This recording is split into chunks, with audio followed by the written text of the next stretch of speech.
नागरिक उड्डयन मंत्रालय ने मंगलवार को इंडिगो के खिलाफ एक बड़ा एक्शन लिया है। देश की सबसे बड़ी एयरलाइन कंपनी ने पिछले 7 से 8 दिनों में पायलट और क्रू रोस्टर की खराब प्लानिंग की वजह से 2000 से भी ज्यादा फ्लाइट्स कैंसिल कर चुकी है।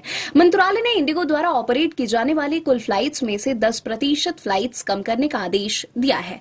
इस आदेश के बाद इंडिगो अब पहले से तय की गई सभी फ्लाइट्स ऑपरेट नहीं कर पाएगा। केंद्रीय नागरिक उड्डयन मंत्री किंजरापु राममोहन नायडू ने मंगलवार को कहा कि मंत्रालय इंडिगो के सभी रूट्स को कम करना आवश्यक समझती है। इससे ऑपरेशंस को स्टेबल करने में मदद मिलेगी और कैंसिलेशन कम होंगे। 10% की कटौती का ऑर्डर दिया गया है। इसका पालन करते हुए इंडिगो पहले की तरह अपने सभी डेस्टिनेशंस को कवर करती रहेगी। इंडिगो को सरकार के सभी निर्देशों का पालन करने का निर्देश दिया गया है, जिसमें बिना किसी छूट के किराए की लिमिट और पैसेंजर की सुविधा के उपाय शामिल हैं।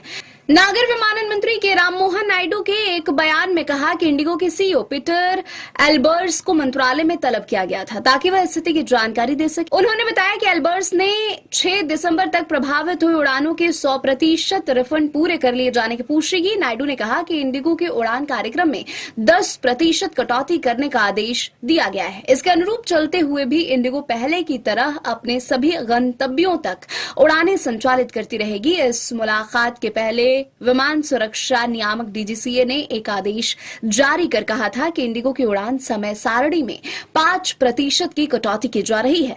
नायडू ने कहा कि मंत्रालय को इंडिगो के कुल उड़ान मार्गों में कटौती जरूरी लगती है, क्योंकि इससे एयरलाइंस की संचालन को स्थिर करने और रद्दीकरण को घटाने में मदद मिलेगी। नायडू ने यह भी कहा कि इंडिगो को मंत्रालय के सभी निर्देशों, किराया सीमा और यात्री सुविधा उपायों सहित का बिना किसी अपवाद के पालन करने का आदेश दिया गया है। पिछले सप्ताह हजारों यात्रियों को इंडिगो के चालक दल के रोस्टर, उड़ान समय सारणी और अपर्याप्त संचार के कारण भारी असुविधा का सामना करना पड़ा था।